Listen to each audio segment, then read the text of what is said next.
A few weeks ago, we embarked on a brand new journey at Hamilton Life, a journey to renovate our facility to protect the integrity and history of the church, but more importantly, to continue to point people to Jesus. And we need your help. We need to raise $15,000 in order for us to completely renovate the facility. Anything that you could contribute would make a really big difference. I believe strongly that together we can do more than we ever could alone. Take time to go to hamiltonlifechurch.com and give online. You can pick the drop-down menu, Building Restoration Fund, and continue to help us point people to Jesus. Thank you so much, and enjoy the podcast. This morning, I'm excited to wrap up our conversation. We've been talking about this idea of being marked for love. And when you imagine that you've been marked for love, we've been talking over the last few weeks about being changed by love and moved by love, and there's another one. It was really good. I can never remember when I need to remember what you need to know. Oh, marked by love. Yeah, that's easy. So we've talked about changed and moved and being marked by love. And so this morning, I want us to open up or introduce a brand new conversation, a brand new question that I want us to answer. I want us to answer the question, how has love rescued you? We know how it's changed us, we know how it's moved us, and we've been talking about how it's marked us, but how has love changed you, or rescued you rather, or what has love rescued you from? See, here's what I know about you without knowing you any more than I do. I know that your identity determines the outcome of your life. The identity that you have, or the way you identify with yourself, is the way that you relate to the people around you. That when you get your identity incorrect, it ends up breaking how you relate to everyone around you, including God. So if you can identify with the person that God has created you or called you to be, then it's going to help align your life and reinforce your relationships and help you draw you closer to Him. But when you get your identity wrong, everything else ends up being broken. And so I believe throughout the Scripture that when the Bible begins to talk about who we are and who we're created to be and who God has made us to be and why Jesus came and gave His life for us, we know that He did all of this because He loves us and He wants to give us a brand new identity found in Him. And so throughout this conversation, we have been standing on the declaration of 1 Corinthians 13:13. And it says this, now these three things remain. Everybody together with me. Faith, hope, and love. But the greatest of these is love. We've been standing on the declaration that love is the attribute that all of us need.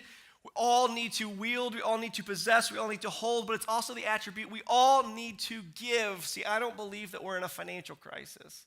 I don't believe that we're in a healthcare crisis. I don't believe that we're in a racism crisis. I believe that we are in a love crisis. And once we understand the crisis that we're in, it will begin to solve all of our other crises. But it's love that we're lacking. It's love that we're missing. And yet that's exactly why Jesus came, is to bring us love. You've been created. You've been marked. And you've been rescued. See, I believe every one of us have been rescued out of the hands of the enemy, that we've been brought out of darkness and we've been brought into light. And so the question I want us to answer today is, how has love rescued you? See, we've been looking at John 21 over the last several weeks, and we've been talking about this moment where Jesus had died and He came back to life, and He had visited the disciples multiple times, but on the third time He visits them, and several of them, they're fishing, which is not bad in and of itself, except what fishing represents is it represents an old life, an old way of living, an old career that God, or Jesus rather, had called them out of. So we know He called them out of fishing, and yet He goes through everything that He went through, walks with the disciples, dies and comes back to life, and comes back to find them fishing again. And as we've been walking through John 21, the character that stands out more than any other is Peter.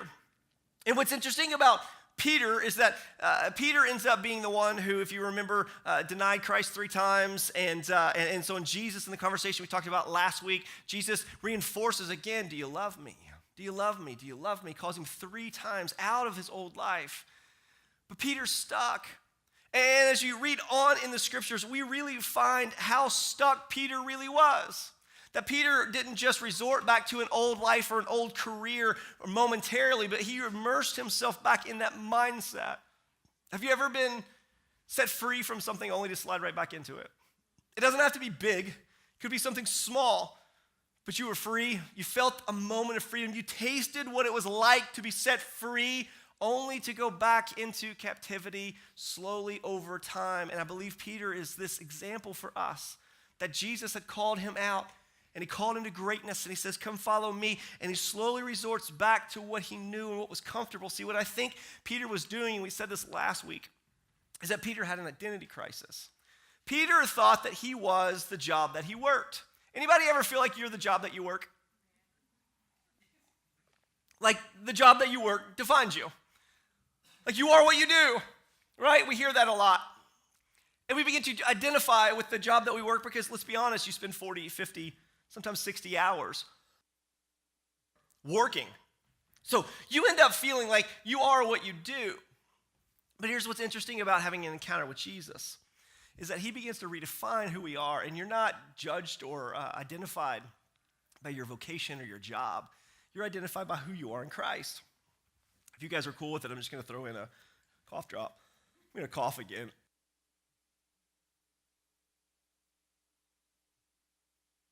Because if anybody else wants to speak, you're welcome to. What we found is that what we're discovering here is that Peter's stuck. He's stuck fishing, and Jesus is saying, you're not the job that you work. You're actually who I called you to be. See, we think that we work a job so that we can earn an income, so that we can go and do nice things for people.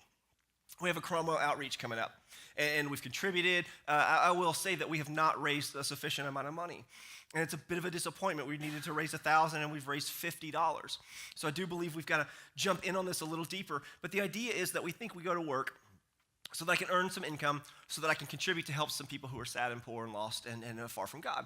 So our job is this, and it gives us the resources to do what God has called us to do, but God actually sees you differently.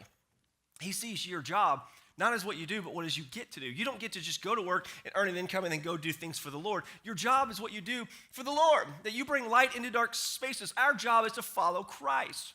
And our identity ends up being founded in our responsibility or our vocation of following Christ. And for Peter, he wasn't what he was called to. He wasn't what he was doing. He was ignoring what he was called to do. He was stuck fishing. And in 21, verse 20, it says this, so Peter turned around and he saw the disciple Jesus loved following them. That disciple was the one who had leaned against Jesus at the supper and asked, Lord, who is the one that's going to betray you? Verse 21, Peter saw him and he said to Jesus, Lord, what about him? In context, here's what's happening is Jesus and Peter and several other disciples just finished up this amazing fire-cooked breakfast on the beach. Like, I cannot imagine anything better than a beach fire and some, I don't really care for fish for breakfast, but whatever, you're there, you're with Jesus, it's whatever, and there you are having this moment, and they finish breakfast, they're kind of lounging around, and then they decide to go on a walk, because that's what you do at the beach, is you go on a walk, and so there they are walking, there's Peter, and there's Jesus, and it appears that John is maybe following behind. He's possibly a slower walker, or maybe he's just a little more lazy. We don't know, but he's behind everyone else. And what is happening is Jesus is having this conversation with Peter. And he says, when he sees John, he says, what about him? Now, here's what's interesting about John and Peter and Jesus, is that a number of scholars believe that Peter and John had a bit of a interesting relationship. They think that maybe there was a little bit of a rivalry between the two, that everything wasn't just as you would imagine. It's a little bit of a rivalry. At the end of John that they work it out and they're fine, but there's a little bit of tension there between them. And what's fascinating to me is that Peter and Jesus are there walking, and Peter, instead of understanding the moment that he was in and recognizing the fact that not only was he standing there with Jesus Christ, but he was standing there walking on the beach with Jesus Christ, who had just been crucified and came back to life. I don't know how many conversations you've had with the dead, and I don't want to know. But here's what I do know, is that if you ever do have a conversation with someone who's been dead, you should value that time. Like, that should be special. I don't think you should overlook it. I'm not so sure you should be worried about what else is happening. If I'm standing there with anyone who's passed before, once we get past being terrified, I'm probably going to lean into that. But if we have a moment with Jesus Christ, why be concerned about anything else? And I feel like Peter is experiencing maybe the same problem that many of us experience. We know we've been rescued by love, but we aren't living like it. Peter was already rescued out of that life. He was already called to something more. He was already valued. He was already seen for who he was, not what he did. That Jesus Christ, the one who died for our sins and came back to life and is coming back again one day, was choosing to stand next to Peter and to call him to mission. And instead of Peter responding, yeah, God, I'll follow you. I'll go feed your sheep. Let's go. How are we going to do it?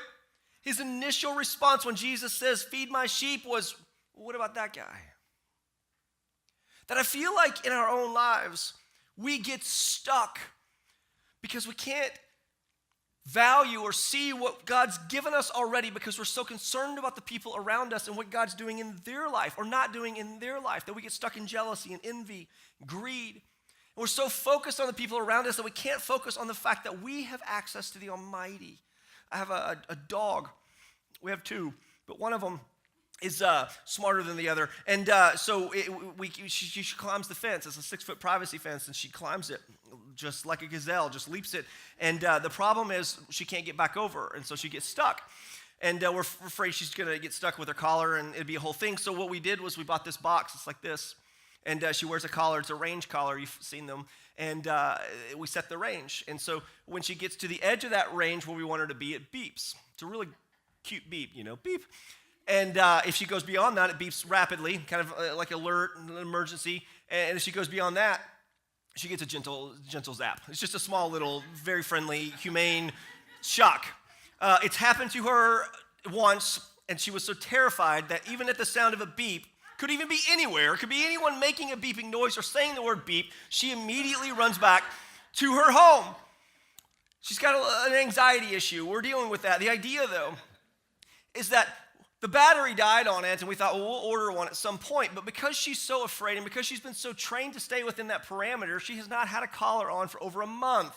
And she has yet to discover that she's free. I wonder how many of us have yet to discover that you've been free this entire time, yet you haven't been living like it. See, actually, Jesus dying for our freedom means nothing if we don't recognize our freedom. If we don't embrace the freedom that God has already given us, being rescued means nothing to us. So how has love rescued you? What has love rescued you from? And how are you living trapped by your own perception? See, my dog is free, but she perceives herself as still being in the prison of our own backyard. You're free, but what prison do you see yourself in? What self-imposed limitations have you placed in your life? What ceiling or cage or jail cell or whatever metaphor you like to use have you placed yourself in that you're not actually in? See, a lot of us, we're imprisoned by our own perception, but that's what Jesus wants to do, is he wants to refocus our lives, shake us out of that. And when he rescues us, he wants to rescue us from our own selves.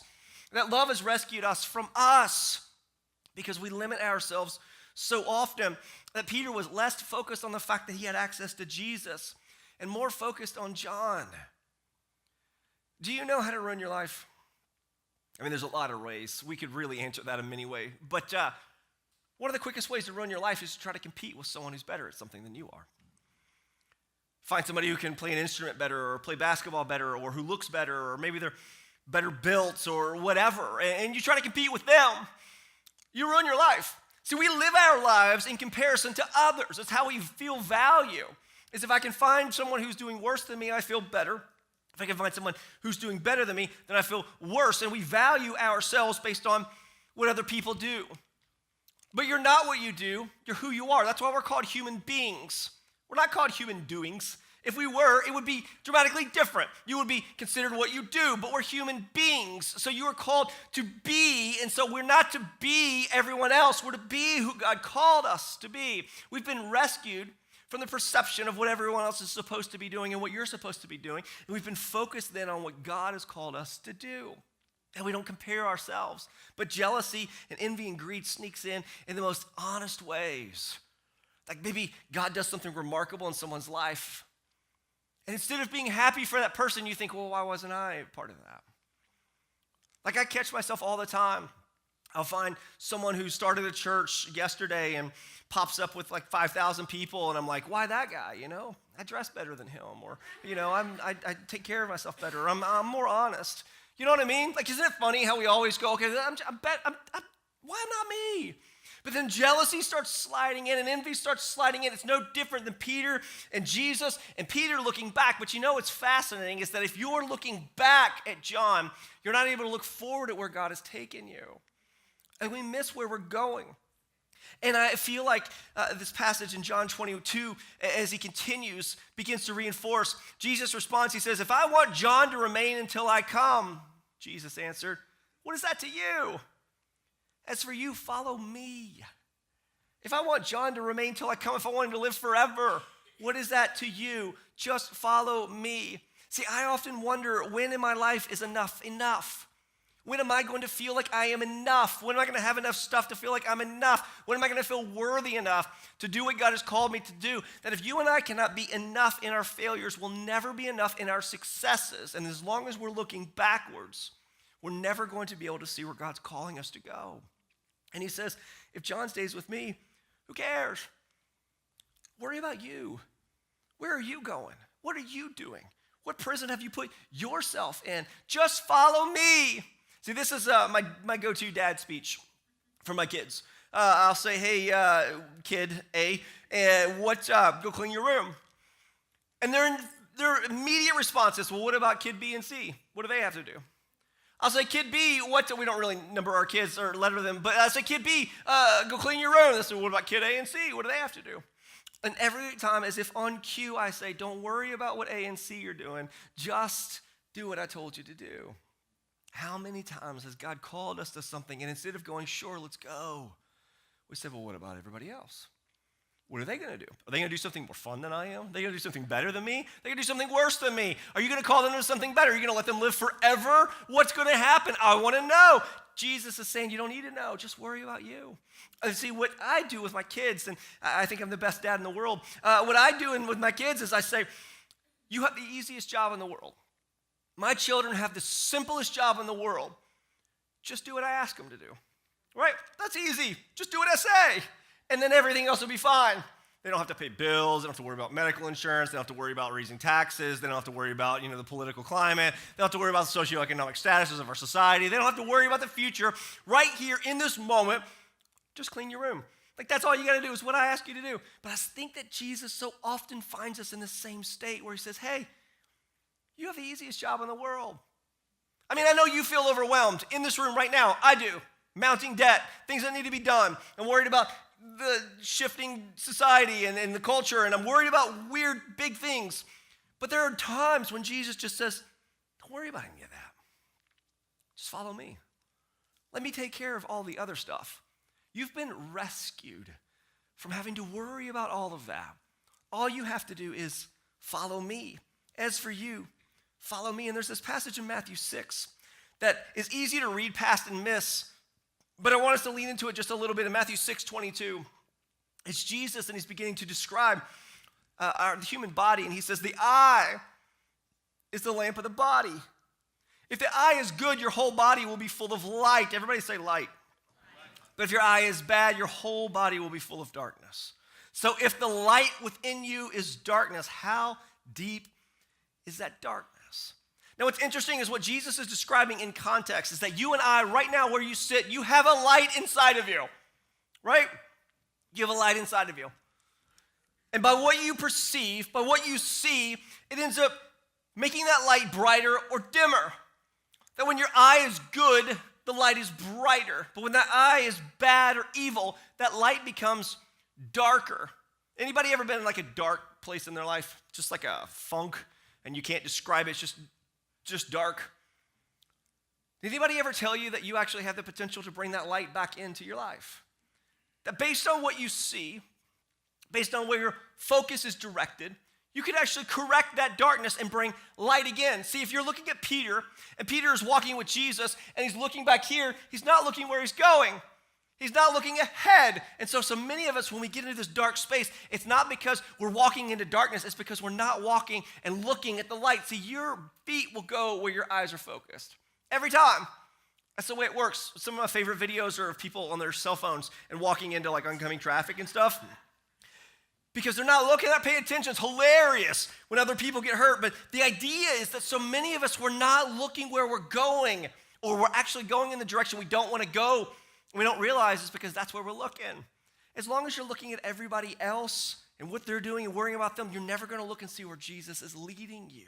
So we change our focus. We change our perception. And what's fascinating is if you dig down into the scripture, Jesus is actually referring to a cultural belief. And it still happens today in many cultures across the world, where what they believed was that the eye, you've probably seen like the seeing eye. Every culture almost has an eye as an icon or a symbol. That what many people believe and still believe today is that the eye ends up being the window of your soul. And what they believed is that you could actually look with an evil eye, right? You've heard people say evil eye, or we've made it into stink eye. The idea is, though, that if you look at someone with an evil eye, jealousy, envy, greed, whatever you're feeling, and you look and you make eye contact with them, like Mia and I, or right now we're making eye contact. Now, Mia is cursed. So sorry, right? That's what they believe, that if you look at someone who has something you don't, with envy, jealousy, whatever, and you with malintention, you can look at them, make eye contact. Nobody wants to make eye contact with me now. And you do that, then they're cursed. But what Jesus is describing is that we're getting it all wrong. He's describing that when you look at someone with evil in you, jealousy, greed, whatever, and you look at that person, they're not cursed. You are. They're not hurt by you looking at them. Mia's not injured by me looking at her, but I am. It's stolen my focus. It's stolen where I'm able to go. It's stolen what I think of myself. It's stolen what God has called me to do. It's stolen how I'm able to perceive where God is leading us. But God has rescued us by his love from having to worry about what any one of us are doing. And we can just focus in on following him, that when we look at someone with ill intentions, it doesn't hurt them. When Peter looks back at John, he says, what about that guy? It wasn't hurting John. John keeps on walking. But it was damaging Peter. And I don't want to be damaged by my own eye, by your perception, you able to increase or decrease that light that you hold inside of you. And so many of us, our light is dim, and it's becoming more dim or dimmer, and it's going to go out because our eyes are off focus from where God has called us. That many of us, we live as if we haven't been rescued yet.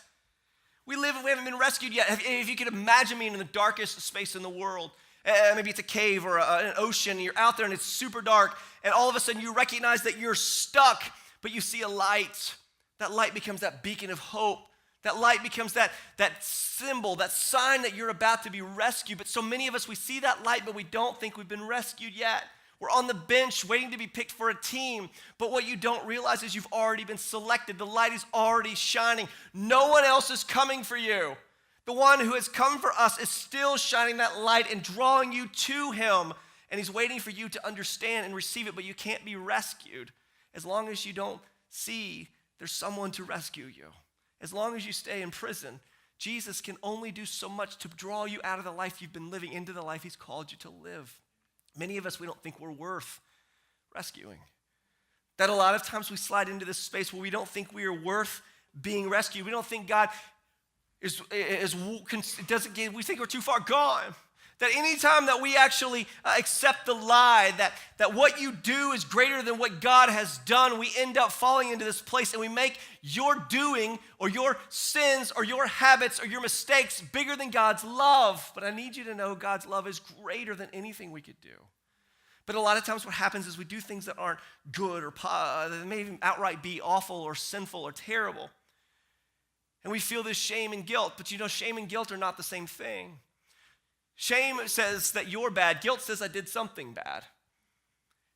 That Jesus came to rescue us from shame. But a lot of us, it starts with guilt. Anybody in the room, if you hurt my feelings, would you say sorry? Anybody? If you felt bad, most of you would. Yeah, that's guilt. That's helpful. That's wholesome. That's positive. You hurt my feelings, you say sorry, vice versa. I'll think about it. The idea, though, is that that's guilt. That's positive. We use guilt in order to bring us closer to God, but what happens is guilt slides into shame. Shame doesn't say you did something bad. It says you are bad and unworthy, and Jesus came to rescue us from shame. That it doesn't matter what you've done, you're enough. Turn to the person beside you and say, you're enough. Turn to your other person and say, you're enough. If there's somebody around you, you're enough. We're done. You're enough. That's it. You're enough. See, it's so beautiful that Jesus has rescued us from having to earn his love, to earn his salvation. You already have it. And now we go and do things based on the fact that God loves us, but we do not have to earn it anymore, that he's already rescued us. And the last passage I want to read is John 21:23. It's the wrapping up of John 21. It's the last passage of the book of John, and it's John, the author, who is giving his final thoughts on the passage that we've been working through over the last 4 weeks. And in 23, he says, "So this report spread to brothers that this disciple would not die, yet did not tell that he would not die. Yet Jesus, rather, did not tell him that he would not die. Jesus said, if I want him to remain until I come, what is that to you?" A rumor starts spreading that John's never going to die. Jesus said he's never going to die. Jesus didn't say he was never going to die. What Jesus said was, don't worry about death. What Jesus said was, don't worry about life. Don't worry about death. Just follow me. And he says in verse 24, this is the disciple who testifies to these things and who wrote them down. He's giving his qualifications.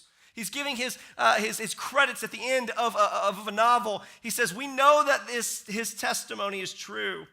And there is also many things that Jesus did, which if they were written one by one, I suppose not even the world itself could contain the books that would have been written. I love that. I love that because John spends his entire book talking about all the great things that Jesus has done, but he wraps it up by saying, this is just a small blip on the radar. This doesn't even begin to describe all the things that God has rescued us from and all of the people that God is rescuing, that books could not even contain it. Now, I've got a lot of books, and Margie makes me move them out to my office because my house can't contain them. And now my office is going to not be able to contain them because I love books. I love collecting them and reading them. We have libraries packed full of books, but there are no amount of papers or books or pages that could be bound together to ever begin to describe what God is rescuing us from. But it's not that God hasn't rescued us, it's that we haven't recognized it. Isn't it interesting how often God rescues us from something dark and deep, and we thank him in that moment, and then we forget about it in the next? See, I don't think we reflect so much on what God has done because we're afraid we'll glorify it, or we're afraid we're going to give it too much attention, but I don't think we can know what God is taking, where he's taking us, if we can't know where he's brought us from. Like right here in this space, go ahead and just in your mind, maybe remember a time when you weren't close to God. Could be your worst moment. Could be a moment you don't want to recall, but you can recall a moment around that. A moment where you were grateful to even be alive because you knew you weren't living for the Lord. And you can remember that feeling of what it was like for God to rescue you. See, here's what I know about you is that I would imagine that once that light, that beacon of hope and that light came and it shined on you, I bet you felt that light. I bet you saw the light and you ran towards that light. I need to be saved. See, what's beautiful about us is once we've been rescued, we start to become that light. But is your light on? Is your light even on? If all of us have a light and our eye ends up being the thing that brings darkness or light, brightens or dims, is your light on? Are you able to send that beacon of hope and light to other people? Because it's not enough for us to be rescued, but we then get to be the people who point them to Jesus who will rescue them. So is your light on? Because we all have this light. So here's how I want us to close. Is that in just a second, I'm going to ask them to take every light out of the room. The exit light's still on, so you're safe. Communion light's on still too, so if you're afraid of the dark, there's going to be a little light, but the lights are going to go out. And what I want to invite you to do in just a moment, and we'll give it some time, is I want to invite you to be able to shine that light. So if you have a phone or like a watch or something that glows, I want to go ahead and grab that around you. And in just a moment, I'm going to give you an option to shine your light. But I want us to take the lights out, and I want us to sit for just a moment in darkness because I feel like we forget what it's like to be in darkness. If you follow Christ for any amount of time, you forgot what it's like to not have access to Jesus, to be walking with him. And I feel like there is an opportunity for us to reflect back on what we've been rescued from. So if you would, go ahead and let's take the lights out.